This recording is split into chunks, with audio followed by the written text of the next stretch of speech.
Hey everyone, in today's video we are going to see one more video of English, that is nature study chapter number 23. That means from first to 22nd chapters already uploaded. You can check playlist of basics of English. So there are two playlists. First one is basics of English, second one is English stories translation करके दूसरा वाला है playlist. ठीक है. सो जो stories वाले हैं उसमें थोड़े आपको हार्ड वर्ड मिलेंगे ज़्यादा, और रूल्स ज़्यादा मिलेंगे, ग्रामर के सेंटेंसेस काफ़ी लॉन्ग मिलेंगे. लेकिन जो बेसिक वाले हैं वो आपको बेसिक एकदम कह सकते हैं कि जैसे एकदम स्टार्टिंग से आपको इंग्लिश जिनको सीखना है उनके लिए वो बेसिक्स ऑफ इंग्लिश वाले वीडियोस ईजी ही पढ़ेंगे. इंपॉर्टेंट है वो वीडियोस, यूज़फुल होंगे ज़्यादा. सो आप वो वाले वीडियोस देखिए, बेसिक्स ऑफ इंग्लिश वाले. ओके. लास्ट वीडियोस ज़रूर देखिए, चैप्टर नंबर 22 फर्स्ट 21 19 वो सारे, मतलब पहले वाले वीडियोस देखिए. प्लेलिस्ट में जाके आप चेक करेंगे तो आपको सारे मिल जाएंगे. Nature study. Nature study means nature यानी प्रकृति, स्टडी यानी उसको, नेचर के बारे में स्टडी करना, उसे पढ़ना, उसका अध्ययन करना.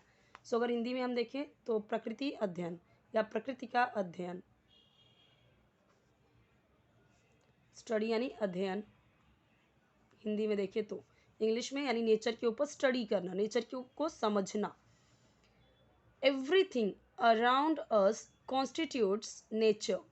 एवरीथिंग यानी सब कुछ, एवरी यानी हर एक चीज़, प्रत्येक, एवरी यानी प्रत्येक, थिंग यानी चीज़, तो हर चीज़, सब कुछ, एवरीथिंग यानी हर एक चीज़, सब कुछ. तो आप कुछ भी बोलिए यहाँ पे, मैं यहाँ पे लिखती हूँ सब कुछ. अराउंड अस हमारे, अस यानी हमारे, चारों तरफ, अराउंड यानी चारों तरफ या चारों ओर. कॉन्स्टिट्यूट्स यानी निर्माण करती है या बनाती है.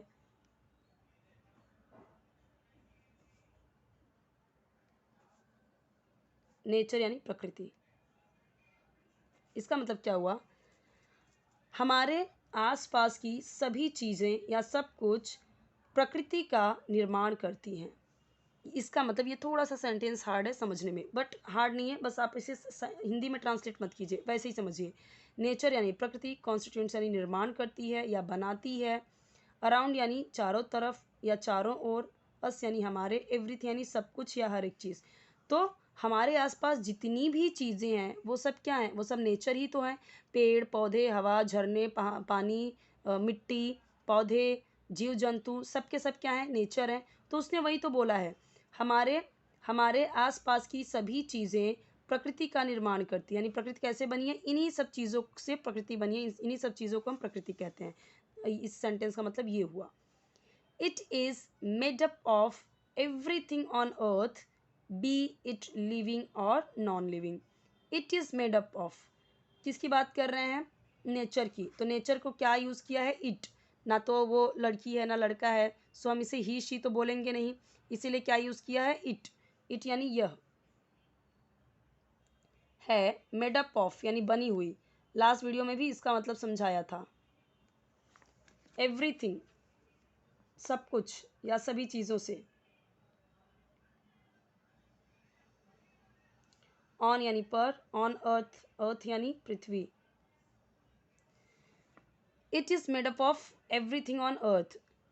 यह पृथ्वी पर जो भी चीज़ें हैं उन सब से बनी हुई है. एवरीथिंग यानी सब कुछ जो पृथ्वी पर है उनसे बनी हुई है. B it living or non living, चाहे वह लिविंग हो या नॉन लिविंग. लिविंग यानी सजीव, जो जिंदा हैं, पेड़ पौधे, जीव जंतु, या और यानी या नॉन लिविंग, निर्जीव चीज़ें, निर्जीव वस्तु. बी यानी चाहे, चाहे हो. इट यानी यह, तो इट यानी यह, बी यानी चाहे हो. चाहे हो, चाहे, चाहे वह या यह, इट यानी यह या वह. चाहे यह लिविंग हो या नॉन लिविंग हो, चाहे निर्जीव हो या निर्जीव वस्तु हो. We are all a part of nature. We are हम हैं, ऑल यानी सभी, अ पार्ट एक भाग या भाग या हिस्सा, ऑफ नेचर, ऑफ यानी का, नेचर यानी प्रकृति. हम सभी प्रकृति का एक हिस्सा है, यानी एक। ठीक है, यहाँ पे लिख देती हूँ मैं एक। So everything around us constitutes nature. It is made up of everything on earth, be it living or non-living. We are all a part of nature. इस तरीके से आपको भी बोलना है और समझना भी इसी तरीके से है। अब यहाँ पे समझिए कि जैसे मैंने हर वीडियो में बताया है कि आई वी यू दे जब होता है तो आर होता है के लिए। जैसे यहाँ पे है आया ना, है के लिए आर। अगर होगा यहाँ पे इस सब्जेक्ट की जगह पे ही शी इट होता या ही होता तो इज़ होता, he is, she is, it is. जैसे यहाँ पे देखो इट इज़ यूज़ हुआ है ना। तो ये रूल है, जब नॉर्मली आप किसी फैक्ट को बताते हो और यहाँ पे इज़ एम आर यूज़ करना पड़ता है तो हमें पता है आई के साथ में तो एम यूज़ होगा, हूँ। आर अब रहा फ़र्क, इज़ का भी मतलब है होता है, यहाँ पे देखो है लिखा है, आर का भी मतलब है होता है। तो इज़ का मतलब कहाँ कहाँ पे होगा? अगर सब्जेक्ट आपका, कर्ता आपका ही रहेगा, शी रहेगा, इट रहेगा या सिंगुलर एक वचन, जैसे नेचर एक वचन है, सो इसीलिए नेचर इज़। ठीक है, girl is, boy is, child is, woman is, man is, एक की बात करेंगे, टीचर इज़।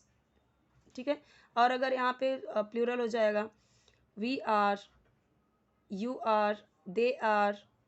ठीक है, राम एंड श्याम आर, या फिर गर्ल्स आर, बॉयज़ आर, तो बहुवचन हो गए।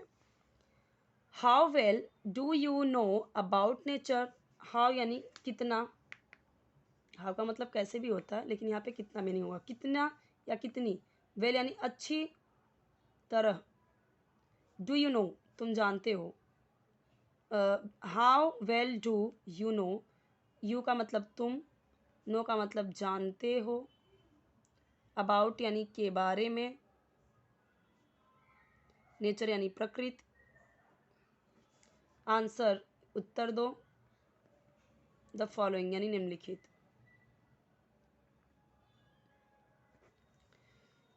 So how well do you know about nature, तुम नेचर के बारे में कितना जानते हो, निम्नलिखित का उत्तर दो।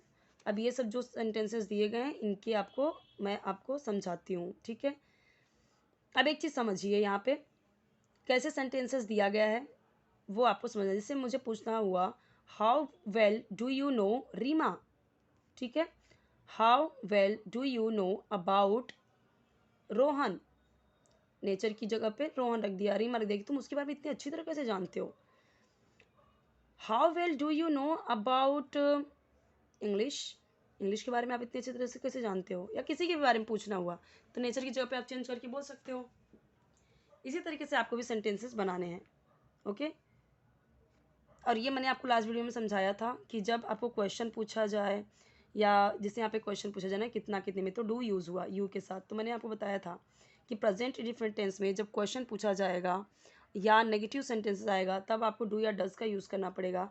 आई वी यू दे के साथ में डू यूज़ होगा, और यही अगर यहाँ पे होता ही शी इट या सिंगुलर एक वचन होता तो डज हो जाता। लास्ट वीडियो में बहुत अच्छे से समझाया था, एक बार लास्ट का वीडियो देख लेना आप। विच इज़ हार्डर, प्लास्टिक और वुड।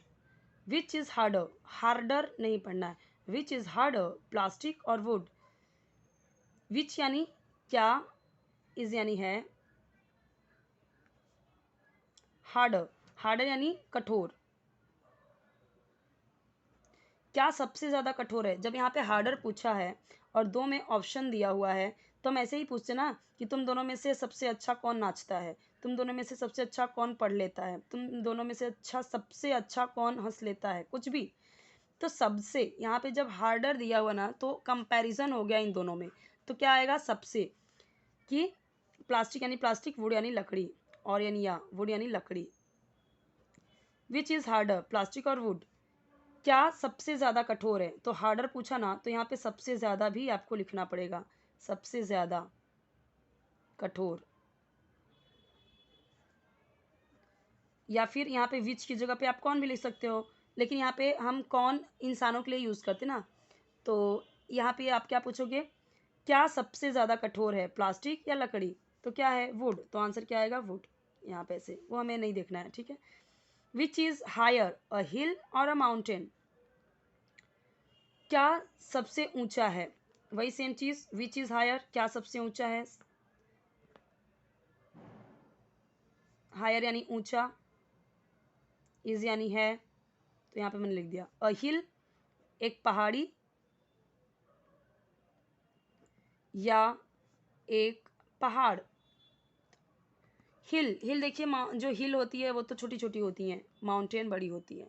तो क्या इसमें बड़ा होगा, हिल या माउंटेन? माउंटेन यानी जो बड़ा होता है माउंटेन, जैसे ये देखो माउंट एवरेस्ट, तो ये कैलाश पर्वत, बहुत सारे माउंटेन है ना, तो वो सारे। हिल तो छोटी छोटी हिल्स होती हैं।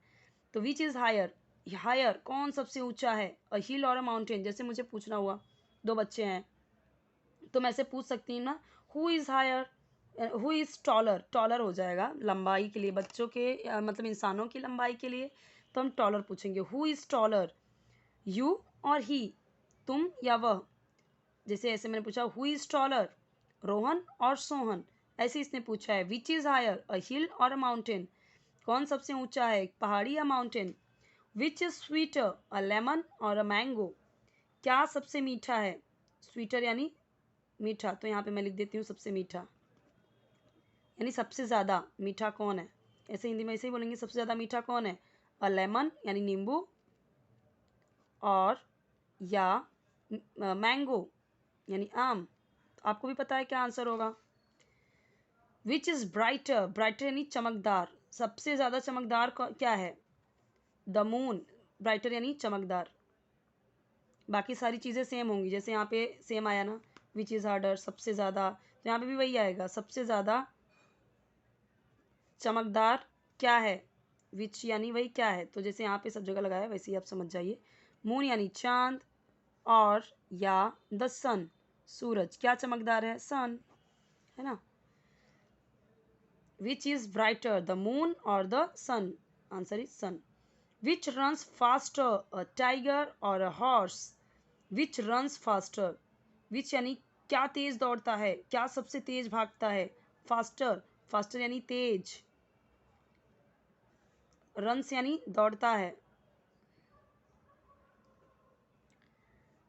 कौन सबसे तेज दौड़ता है? अ टाइगर, टाइगर यानी ये, यानी चीता, चीता या घोड़ा, तो क्या तेज भागता है, टाइगर, है ना। Which is taller, a rabbit और अ जिराफ? देखो यहाँ पे आ गया टॉलर पूछने का, ठीक है। और यहाँ पे ये नॉन लिविंग था, इसलिए यहाँ पे ऊंचा पूछा था, ऊंचा क्या है, अब टॉलर यानी लंबा। विच इज टॉलर, कौन है क्या है लंबा, मतलब कौन है लंबा सबसे ज़्यादा, सबसे ज़्यादा लंबा कौन है? Which is taller, a rabbit, खरगोश, या जिराफ, जिराफ मतलब जिराफ, तो क्या है सबसे लंबा, जिराफ, आंसर इज यही है ना। विच इज टॉलर, सबसे लंबा कौन है, टॉलर यानी लंबा, यहाँ पे मैं लिख देती हूँ। और विच इज टॉलर, क्या इसमें से लंबा है, या कौन इसमें से लंबा है, रैबिट या जिराफ? तो कैसे देखिए क्वेश्चन कैसे पूछा गया, आप ऐसे ही क्वेश्चन और भी पूछ पूछ के बना सकते हैं, मतलब ऐसे करके आप बना सकते हो, समझ सकते हो। विच इज स्मॉलर, अभी स्मॉलर पूछ रहा है, विच इज स्मॉलर, तो हम यहाँ पे आर आर लगा के देख रहे हैं, कंपैरिजन कर रहे हैं, तुलना कर रहे हैं, ये आर आर लगा के। कौन सबसे छोटा है, स्क्वीरल, स्क्वीलर या स्क्वीरल यानी गिलहरी, या एन लिजर्ड, लिजर्ड यानी छिपकली। यहाँ पे एन क्यों आया है पता नहीं, अ आएगा, लिजर्ड एल है यहाँ पे, तो एन तो आएगा नहीं। Which is smaller, a squirrel और अ लिजर्ड यानी छिपकली? तो कौन सबसे छोटा है, मतलब कौन छोटा है इसमें, वो आपको कंपैरिजन बताना है। Which is smaller, a squirrel और लिजर्ड? तो यहाँ पे पूछा है गिलहरी या लिजर्ड, छिपकली। विच इज स्ट्रॉन्गर, कौन मजबूत है, अ लायन और स्टैग, स्टैग यानी हिरन, होता है हिरन की तरह ही होता है, और यानी या लायन यानी शेर यानी सिंह, स्ट्रॉन्गर यानी मजबूत, इज यानी है, विच यानी कौन या क्या। Which is larger, a river और अ सी? कौन लंबी है, अब देखिए नदी के लिए क्या बोला, लार्ज, कौन सबसे लंबी है या बड़ी है, नदी, रिवर यानी नदी, और सी समुद्र। कौन सबसे बड़ी है या कौन सबसे लंबा है, कौन सबसे मतलब लार्जर यानी लंबाई पूछा जा रहा है, लार्ज, लार्ज यानी बड़ी, बड़ी, तो which is larger, a river और सी, समुद्र या नदी। अब यहाँ पे एक फैक्ट दिया हुआ है, the longest river in the world is the Nile, यानी नील नदी जिसे हम कहते हैं वही नाइल। तो नील नदी के बारे में बोला गया कि वर्ल्ड की, दुनिया की लॉन्गेस्ट यानी सबसे बड़ी, लॉन्गेस्ट बोला है। देखिए लॉन्ग यानी होता है लंबी, लॉन्गर, जैसे यहाँ पे हमने देखा आर आर लगा के सब जगह, है ना, ई आर लगा के, यहाँ पे फास्ट में ई आर लगा के, स्मॉल में ई आर लगा के, स्ट्रॉन्ग में ई आर लगा के, लार्ज में आर लगा के क्योंकि वहाँ पे ई ऑलरेडी है, ब्राइटर में ई आर लगा के, स्वीटर में, स्वीट में ई आर लगा के, हाई में ई आर लगा के, हार्ड में ई आर लगा के। इसने क्या किया, कंपैरिजन किया दो में। ये तो कंपैरिजन के लिए हो जाता है, लॉन्ग होता है नॉर्मल किसी एक के लिए बात बोलो, जैसे मैंने बोला दिस पुल, this bridge is very long, so ये तो मैंने लॉन्ग बता दिया कि ये लंबी है, लंबा है। लॉन्गर कब बताते हैं, जब दो के बीच में कंपैरिजन करना हुआ, इतना सारा हमने देख लिया है, इतना सारा देख लिया ना हमने, तो कैसे कंपैरिजन किया जा रहा है कि कौन बड़ा है। और जो सबसे बड़ा हो, जो सबसे सुपरलेटिव डिग्री उसको बोलते हैं, ठीक है, ये सुपरलेटिव डिग्री है। लॉन्गेस्ट सबसे बड़ी, रिवर यानी नदी, इन यानी में, द वर्ल्ड, इज यानी है, द नाइल, नाइल यानी नील नदी। सो दुनिया की सबसे बड़ी नदी है नील नदी। तो यहाँ पे ये कंप्लीट होता है। सो आई होप कि ये आपके लिए हेल्पफुल है। कोई और वीडियो चाहिए तो कमेंट सेक्शन बताइए। यहाँ पे देखिए, इसका स्क्रीनशॉट ले सकते हैं आप। यहाँ पे मैंने ज़्यादा कुछ भी ग्रामर नहीं बताया है क्योंकि ज़्यादा कुछ ग्रामर है नहीं, क्वेश्चन पूछा गया है, वैसे ही आपको भी क्वेश्चन समझ जाइए कि इस तरीके से क्वेश्चन पूछा जाता है। और ये स्ट्रॉन्गर, लॉन्गर, लार्जर, ये सब इस तरीके से सारे वर्ब हैं, वर्ब नहीं मतलब ये एडजेक्टिव है, एडजेक्टिव है। टॉल यानी बड़ा, स्मॉल यानी छोटा, तो ये हम क्या कर रहे हैं, किसी की विशेषता बता रहे हैं, एडजेक्टिव, विशेषता यानी एडजेक्टिव, ठीक है। तो ये देखिए यहाँ पे ये सब, हार्ड यानी कठोर, तो ये किसी चीज़ का विशेषता बता रहा है कि हार्ड है, ये पेन बहुत हार्ड है, तो मैंने इस पेन की विशेषता क्या बता रही हूँ कि ये हार्ड है, तो ये एडजेक्टिव है ये सब। और ये एडजेक्टिव तीन तरीके के होते हैं, एक तो नॉर्मल हम बता दिया मैंने कि ये पेन बहुत हार्ड है, मैंने बोला ये pen harder than paper, paper से भी हार्ड है। तो अगर मैंने बोल दिया हार्डेस्ट, ठीक है, मतलब बहुत सबसे ज़्यादा हार्ड है, तो ये तीन तरीके का होता है, नॉर्मल, फिर कंपैरिजन, फिर सबसे ज़्यादा। जैसे मैंने बोला good, he is very good, ठीक है, तो ये गुड यानी अच्छा है। फिर मैंने बोला he is better than him, better than him, good better, better यानी अच्छा, किसी से अच्छा, और बेस्ट बोल दिया तो सबसे अच्छा। गुड यानी अच्छा, बेटर यानी किसी से कंपैरिजन कर रहे हैं उससे अच्छा, बेस्ट बोल दिया तो सबसे अच्छा। तो ये सब क्या है, ये कंपैरेटिव डिग्री है, कंपेयर किया जा रहा है, ग्रामर में इसे कंपैरेटिव डिग्री कहते हैं। तो ये कंपेयर किया जा रहा है दो चीज़ों में, तो किस तरीके से क्वेश्चन पूछा जा रहा है, दो के बीच में और लगा के देखो, और यानी या, ये या ये या ये या ये, इस तरीके से आप भी और सारे क्वेश्चन बनाइए। ऐसे हम बहुत सारे क्वेश्चन पूछते हैं भी हैं, लोग भी पूछते हैं, बात भी करते हैं, तो ये चीज़ें हमें नॉलेज होनी चाहिए। और इस तरह की वीडियोस बहुत सारे अपलोडेड हैं, प्लेलिस्ट में चेक कर सकते हैं, प्लेलिस्ट में देखिए बहुत सारे यूज़फुल वीडियोस आपको मिल जाएंगे जो आपके काम के हैं और बहुत इंपॉर्टेंट भी हैं और अच्छे भी हैं, ईजी भी हैं। और ये भी बहुत देखा हमने कितने सारे वर्ड्स ईजी हैं और कितने इंपॉर्टेंट है जो नॉर्मली हम सुनते हैं बट यूज़ नहीं करते हैं। तो आप इसी तरह से अपने वर्ड्स में इंग्लिश को यूज़ कीजिए और धीरे धीरे करके आप सेंटेंसेस भी इंग्लिश में ही बोलना स्टार्ट कीजिए, प्रैक्टिस कीजिए। ओके।